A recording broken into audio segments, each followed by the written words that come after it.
Police inspector has been arrested in Abuja for attempting to transport a parcel containing live ammunition through the Nyanya Motor Park. Security sources reveal that around 3:15 p.m. on April 19, officers working with members of the Kefi Motor Park Union became suspicious of a package intended for delivery to Lafia, the Nasarawa state capital. A search of the parcel uncovered an AK-47 magazine loaded with 30 rounds of live ammunition. The suspect, according to Zagazola, identified as Inspector Kasimu Usman, serves with the Explosive Ordnance Disposal Unit of the Federal Capital Territory Police Command. He was promptly arrested and taken into custody. During interrogation, Usman confessed that the package was meant for another police officer, Inspector Haruna Mohammed, attached to the 58th Police Mobile Force in Nasarawa State. Inspector Usman remains in custody as investigations continues into the unauthorized movement of military-grade ammunition. There was a time, I'm trying to get the accurate number of ammunition, of arms that the Nigerian police force were called to by the National Assembly over the missing, I don't know if you had that news at some time, where the ammunition that were given to them for that period of time. You know, every sector comes to present their budget for particular needs that they have. You know, the National Assembly called to the notice of the Nigerian police force that certain ammunition they've noticed that they've been missing, and it cannot be accounted for. You know, this is a police inspector that has the interest of the state at heart. You know, according to his statement, he said he's sending it to another police officer in Nasarawa State. But if that was actually supposed to happen, it would have followed due process, isn't it? Please, I'd love to get your thoughts on this, please, sir. Where you said, there's a phrase you use there. You say that has the interest of the state at heart. That's a different kettle of fish. If you say that's supposed to have the interest of the state at heart, then I will agree with you. Because, like I said, we're in a theater of absurdities. There's this phrase that is attached to Z-War. What is that phrase? Extraordinary. Extraordinary always. Every day. Every day. Yes. Good. you know, it's so sad. But why I laugh at times is that I've made up my mind not to suffer any form of depression on account of Nigerian issue. Because, and I believe very strongly, more than before, that revolution is inching closer and closer. In fact, I use the phrase booting inevitably, and it's going to happen. It will happen in my lifetime. You see, I'm very sorry, but I have to say it here, and I hold myself responsible for it. As at now that we are talking, I insist that the government, the present government in office, the present APC government, came into office, sadly, on two accounts, plunge of accounts. First is alliance with terrorists, and second, alliance with imperialists. I'm sure you may not be in the very best state of mind. We are all part of humanity. I'm sure you heard of what is going on. There's something like using the word like systematic, glaring genocide that are going on in Nigeria. Glaring. You see, what is playing out is the inaction of the government. I'll point it to you. Not too long ago, United Arab Emirates, I think they convicted about 6 Nigerians. They sent their name under the last administration. The same United Arab Emirates sent the name of sponsors of terrorism in Nigeria to the government of Nigeria under Buhari. They did nothing. I'm sure you heard the statement of somebody like Tiwa Danjuma, who is warning Nigerians that any Nigerian that is hoping on the security agencies for protection is living in outright deceit, because we will die one by one if we don't arise and defend ourselves. check out the whole entire genocide. You heard now that state government officials are now defending the concept of hunters. You see the Urume crisis. They said those hunters were returning from River State. So this is a hunting fee now, under the talon of our administrator. We are joking. We joke too much in this country.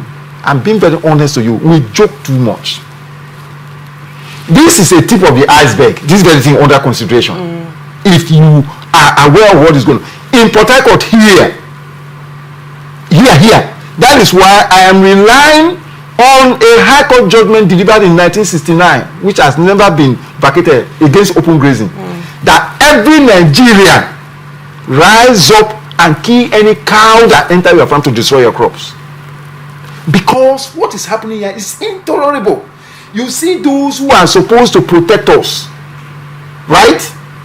They are the people working side by side, hand in hand with these terrorists. But do you know the measure that killing a cow that enters your farm has taken most individuals to? And I think that was where the whole Benue Castina issue escalated from, where most of its villages were actually, there was a particular story of this particular villager that killed a cow that entered his farm, and his life was taken by the header of that cow. In that instance, we're not saying that it is okay, it's an agreed thing that should happen, but in that instance, that measure by killing cow, in that situation, do you think that's an advisable thing to say? Get it right. It falls back to the government.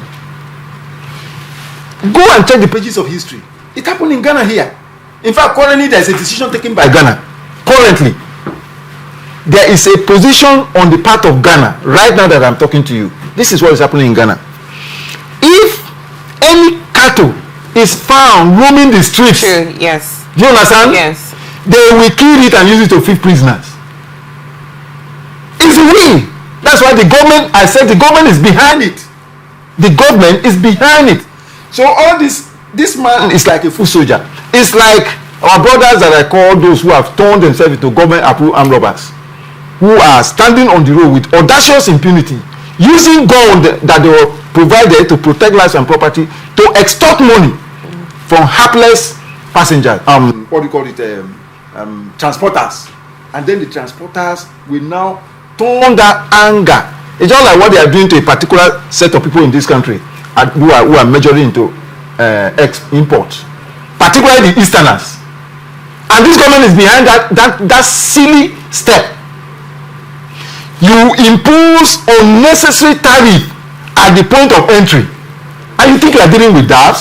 They just transfer the cost to the ultimate consumer. So no matter how much billions you are making, it goes to no issue. Do you understand it? You collect the billions, then people that are spending, there are people who are paying for it. Do you know how much it took me? Okay, from Igruta, right, to First Market, it's 400 naira. How much did I pay keke from, if you are moving from somewhere like Happy Bite and you're coming to Obirikwiri? 500 naira. So if you are going and coming, 1,000 is gone. So you realize that people are just, I call it a venture. What name do I call it? I say a lot of people are just embarking on what I call economic escort. Because even the money they pay them, most people are resigning from their job because they are on exile. Not exile, they are on escort. Those whose money, right, is entirely spent on transportation, they are just on escort because at the end of the month, the money they are collecting cannot even match the transport. Right? Then those who are sent on exile are those who are forced to move out of this country because they cannot meet up what is going on. Do you think this particular situation that occurred in the FCT has been going on in the country before now? I've made it clear to you that this is a tip of the iceberg. Have you not heard of stories of people calling? In fact, the point I wanted to make is this, about the scenario you are pointing at Benue. This is a situation where it is the government that demobilizes the people of arms and ammunition to defend themselves. From time to time, you see government coming to show strength and collect all the arms from the people while the terrorists will now come. Look, let me tell you, I've shared it with you here before. If as we are sitting down here, there is a credible information that this complex is on fire and this house is under camera and it's a prank at the end of the day, you'll be shocked at what you will do. That is to escape from this place where we are. You will be practically shocked. You know, one of our lecturers told us that when you see a woman running and she's using her two hands to support her two breasts, you know that the matter is not serious. That when the matter is serious, she will not remember that she has breasts and won't be tired any physical man that stand on her way, because she will trample upon you. Once life is at stake, nothing matter. It doesn't matter whether you have a PhD certificate here. It doesn't matter to you. Life. That is the, for even those of us in law practice, we say that you don't defend your right from the graveyard. Life is the most important thing. Even animals that is ambush, when you see struggling, battling for life, you know that life is the most important thing. But life doesn't matter to this government. You come and demobilize, they will send distress call. It is after these people are killed, they will spend hours, kill the people, carry out the genocide. See, let me say this to you. I've told you here before. Any government that can permit Amin Bala Mohammed is a sitting executive governor of Bauchi. The videos are there. He invites terrorists from all over Africa to come to Nigeria, that Allah gave them this space for occupation. And he's walking about. He's a sitting governor. What are we talking about? Okay, are you not aware recently how many thousands of terrorists that have been integrated into? See, let me tell you. It is this National Assembly that they will use to Islamize this country. If Nigerians don't rise up against them. See, look at what Akpabio is doing. So in that instance, are you trying to say that this will also be a continuous process and nothing will be done about it by the federal government or the state government? Get it right. Depending on the side where it is, nothing will come out of this matter. At the FCT, that's nothing will come out of this matter. Okay, hold on. Are you not aware of that your colleague, a woman, colleague and female sex wise, that your colleague, that female naval officer, right, who was kidnapped, and they were demanding for 500 million. When they found security tracking, they caught her in a Fulani settlement at the outskirts of Abuja. Plus two others who were kidnapped with her. They did not bring down a string of their roof. If you are in any part of this country, they will raise down the entire place. They will show military strength and all whatnot. I'm told there is a military this thing now going on in one part of Abia, or which state is that? Connected to Anambra State. They are saying kidnappers are taking over the community, and they are showing show of strength and all whatnot. I hope it is true, and they are not targeting to dispossess these people of their arms. Why these armed groups? As I say, River State here, I was aware of a case in Eleme here. They butchered the husband and kidnapped the wife. And these people, they are rapists. They are not even Nigerians. That is the most painful aspect of it. They are not Nigerians. So any government that can see those who are tormenting Nigerians, our ruiners, they are not many. Do you understand? So they have now realized that the only way that they can keep their threat successful is to align with these terrorists. That's what I've discovered. Is to align with the terrorists. So while they are in office to do whatever they want to do, the terrorists are after our land.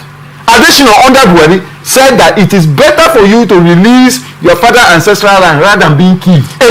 So are we supposed to believe that most of the ammunitions that these terrorists actually use, to invade most of the villages are supplied to them by most of the security operators? I can tell you, I found a video. That one is not a hidden thing. When some Fulanis were ahead, the man said that he's swearing to God, Allah, right, that they don't use arm to protect their animals, that they are mere headers, that it is the government that supply the arm that they are using. Because did you see the what do you call it, the dispensed empty cartridges that were used in the massacre in Jos, that people picked? You see the sophistication of the sophisticated nature of the weapons. And this is one of the greatest challenge that even the villagers are having, except those who are armed otherwise. If no, you cannot combat with these people. And that is why I have told Nigerians that the way forward is to take our destiny into our hands. If Nigerians decide this thing will move from state to state, like people in Benue are raising people should move from other parts of the country who are strong men. They should move into those places, align with the locals, and they can point to you these terrorists. They know where they stay. Fear that they cannot enter. Those who are strong. If Nigerians decide that, look, because, okay, do you know the consequences of recruiting these terrorists into our security agents? Do you know the consequences? Directly, that means that these are the people. They will overthrow the entire structure of the military. Because what part of what makes the military or security is that secretness. Yes. Do you understand? Yes. That they can talk among themselves and they move on. But this one, I was watching a video recently. One security agent who was telling how they were led into ambush by terrorists, by their leader. So what are we talking about here? What are we talking about? Thank so you so much. It's like it's a sad reality because it's like children in the house. They watch at the body language of the parents, and based on it, they do certain things they do, even with impunity. And if you are not very careful, this is, I tell people, the era we are in now, it's not our days so that we carry slate to do primary school. You are even under 5-year-old child can look at you in the face and jokingly tell mommy you can lie. And he has passed the message because the child knows that what you are saying is not the truth. It's not a representation of what, because what you say and what you do, they are completely different things. True. What is the body language of this government? As we are talking now, the president is still on exile. Let me use that word. Okay. I think he has moved from France to now UK. And then when Nigerians who are in these places to put a hit on to come back. Thank you so much on that, Barrister Mankey. I really appreciate your thoughts. Well, something should be done in this instance before it escalates to other states, because the Benue states indigents, the citizens in Benue, the occupants of Benue states were crying at a particular community that the time where the gunmen invaded their community, that they actually, at the place where the gunmen invaded their community, they have two different military camp away from that community, and none of them actually came to their rescue. You know, in that instance, it's something that we do not want to believe that the government is actually part of the situation.